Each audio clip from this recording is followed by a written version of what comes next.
tagging me on Instagram, inviting me places, etc. The second I'm canceled, they flip reverse it and shit themselves because they don't want to get canceled too. They are. Those people are snakes. Snake. No, I'm not. So hey, ladies and gentlemen, I see Andrew Tate, I see Logan Paul. And yeah, that's something I definitely want to react to. Jake Paul said, I don't roll with Tate. I'd love to knock his ass out. He said something like that. Yeah. But then he said, but what I do support is, free speech. But then his brother said something else. His brother said, the shit that Andrew Tate says will have a ripple effect much more dangerous than you can imagine because his narrative is truly hateful. His rhetoric has extreme negative energy in it, and it will affect impressionable young people that won't show for years from now, and it's dangerous. Now, that doesn't make any sense because everything that they're saying right now, it's the way the whole media is thinking. When I see everybody agree with everybody, without them communicating, without them allowing us to even ponder the possibility that it was a joke, I start to be suspicious that maybe you are worried about your cash flow, right? Maybe you don't want to talk about the people that have that issue unless they find your solution a solution, because all the other solutions are bad. That's why I like Andrew Tate. I don't agree with everything he says in the way he reacts, but I still value the problem that he's trying to solve in a certain way because nobody provides a solution. This is what he says, this right? Is Logan Paul you're saying? But I want to say this before you comment on it. And then Junior supported you, Tucker supported you. I think the guys that like debate and comedians, people who appreciate humor, can understand that some of the stuff you're saying is funny as hell. Yeah, they're way more hyperbolic. And I'm like, listen, ladies and gentlemen. If a woman said the same thing that he said, they will have a show called The View. And first of all, most of the things, it's a joke. Men makes jokes when they're hurt.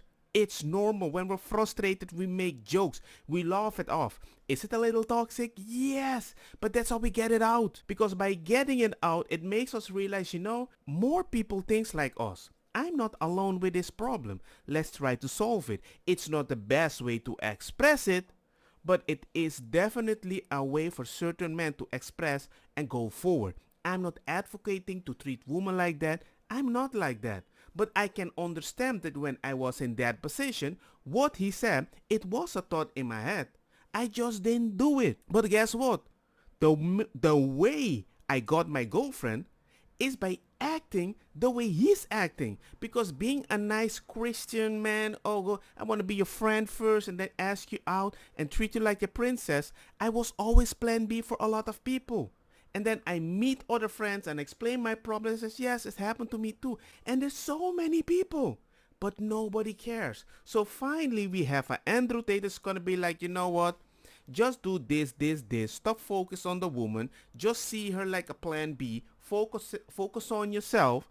And maybe you will start attracting ladies. And at least you can pick the ones that you're sure really like you. It helps. Men complain they're lonely. Oh my God, we don't care about that. It's their problem. They don't know how to approach a woman. So how can I approach a woman? Let's make a few videos on TikTok. Guess what happens? No, that's bad. No, I'm like, then tell me what we can do. Well, just listen to a role model. Woo!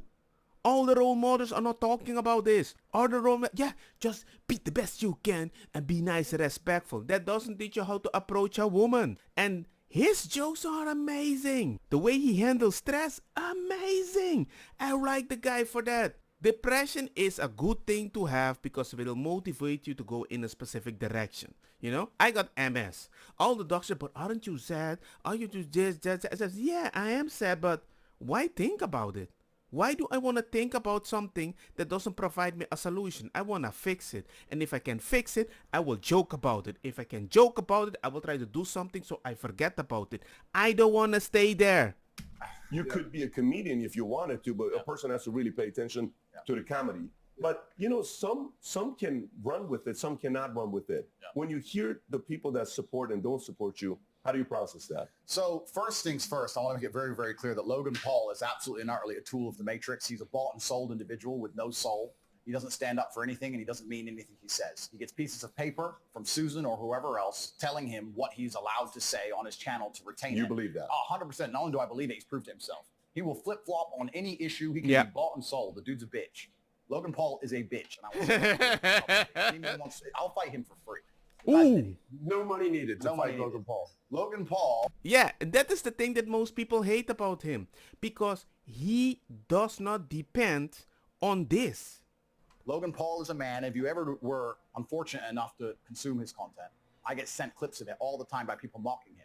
As soon as something comes out, whether it's Harry Styles wearing a dress, whether it's Lil Nas twerking on the devil, whether it's this, he just sits there and goes, yeah, this is great. Yeah, this is great. Yeah. He is a talking piece. He is the mouthpiece for the agenda.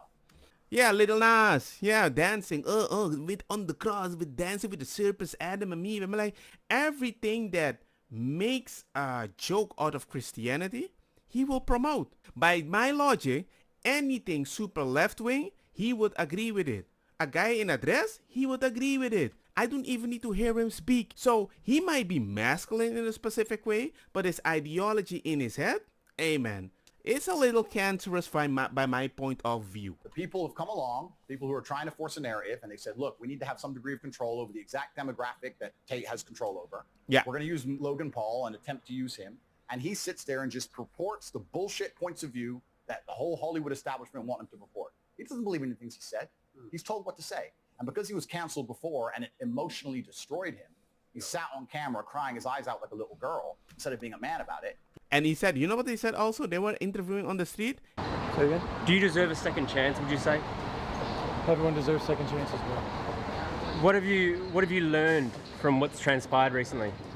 Everything. So many things. Yeah? So many things. Do you think you've been treated fairly by YouTube, by the public? Just wondering, what are you doing for money, seeing as your main cash cow now you can't work for? You don't know? Chance. What about Tate's second chance? He didn't do anything to a woman, give him a second chance. He changed the way that he speaks. He doesn't talk bad about women because he knows people will clip it. Give him a second chance. Nobody wants to give him a second chance because they know if he has a second chance, it will be worse. But guess what? You already banned him. It's already worse, and he's on Rumble. And he can't go on a podcast. What you gonna do about that then? He is so fearful of the mob and so scared of being canceled again that he's going to sit there and say anything he's told. He doesn't believe that shit. Before I was canceled, him and his boyfriend Mike did endless videos supporting me, laughing about me, saying how funny I was, tagging me on Instagram, inviting me places, etc. The second I'm canceled, they flip reverse it and shit themselves because they don't want to get canceled too. Those people are snakes. No, I'm not. Hey man, sometimes life is very unique when you see people support you in a special way. And whenever shit hits the fan, they're like, poof, it's gone. Our children. That's all they are. So Logan Paul's a bitch. That's the first thing about Logan Paul. And what's actually been interesting about this whole cancellation thing is it hasn't negatively affected me in any serious way because I've been saying on podcasts for years, I know a cancellation is coming. I knew it was coming. I knew that as I got more popular and more powerful to a degree that it was going to come. But what it has done is it has awoken the world, to anyone who's perspicacious enough to pay attention, to learn which individuals out here in the social media space actually have character and believe what they say, and which are completely bought and sold and are tools to the matrix. The people who have decided to stand up for me and say, no, this is bullshit, are people who have, to some degree, credibility.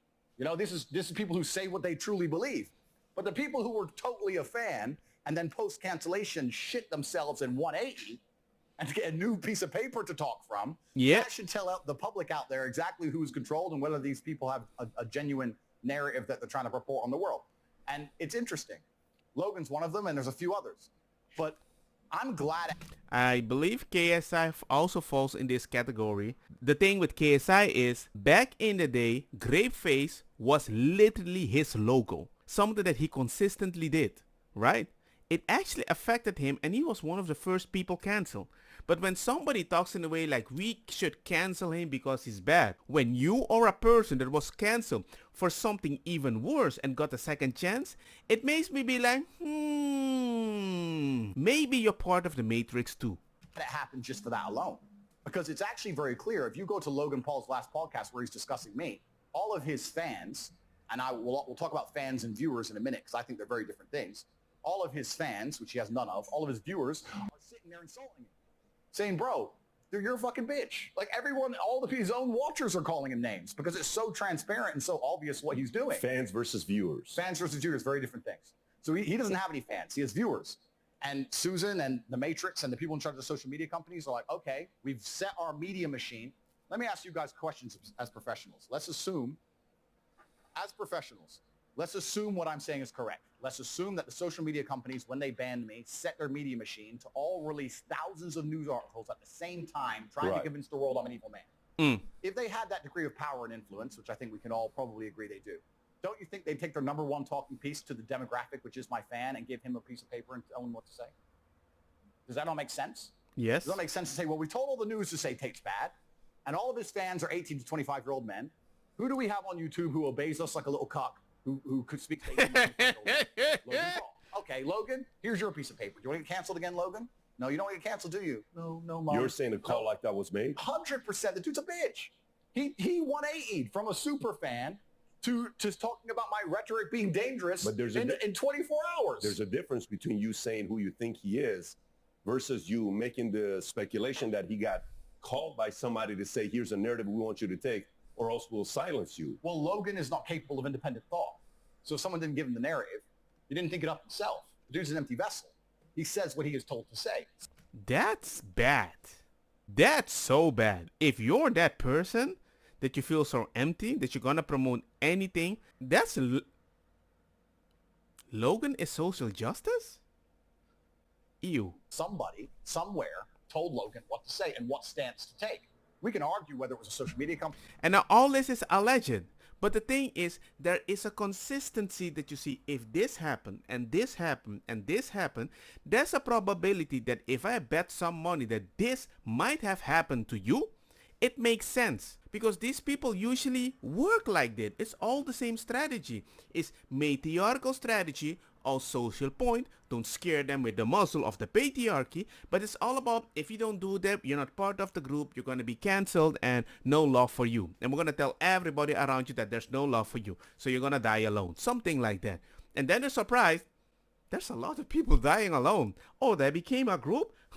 How do you name this group? Maybe we should call them incel. Oh, wait a second. Oh, no, bigots. Oh, wait a second. Patriarchals. Oh, wait a second. Homophobic. And I'm like, who is putting us in the group when we're not even allowed to talk? Company, whether it was his manager who was fearful, Right. whether whatever. But somebody sat with Logan and said, look, Tate's getting a lot of smoke. You were cool with him. Your boyfriend Mike was cool with him. Or it might be like, you know what? I need to get a little more attention and money and viewers. Maybe I need to talk a little more hate on him so I get a little of the money. That is a possibility. But I'm sure that when he did that, YouTube was very happy with him though.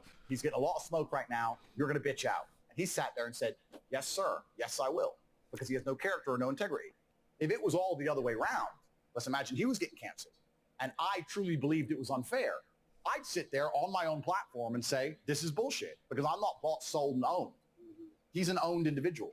So he's always going to say what he is told to say. He's always going to sit on podcasts, speaking to the youth, promoting Harry Styles wearing a dress, saying that it's great that Lil Nas twerks on the devil in real time for our children to digest, and then say, I'm dangerous to the youth. Because that's what he's been told to say. Logan Paul has absolutely no capability. Look, man, oh my God. You want my son or daughter to think it's normal to dance twerking on the most evil person in the world that wants nothing from me to have fun until I die. Okay, I'm just gonna give my son some weed now then. It's like a little devil. Anyway, I said my piece. Let me know your piece. For me, is Logan Paul a punani? Yes, he's a little punani. But the fact that you put everything on the internet and even your viewers are going to be like, yo man, I think you're hit and miss, because officially he doesn't have soy boy viewers. So the fact that his viewers reacted in a different way, it won't surprise me. I think he's a little disingenuous. Everybody can be a little disingenuous. But when you promote cancellation, I'm like, okay man, I am against the matrix. I want to be independent. I hate the fact that people want to control my life or how I have to represent myself. I always hated that. And the fact that somebody can tell me, you need to do this, I know this is better for you, is stupid. Especially when I don't listen, you look at me sideways. And I don't like people playing by the rules of the Matrix when there's so much other possibility. And when you do that, for some odd reason, you are the target. Hey, I like Andrew Tate for that reason. Not everything, but at least he's pointing me in the right direction. I have just one woman, don't worry. I'm not tech trafficking, don't worry. I just want to be a little more independent. So when you cancel me, I'm free.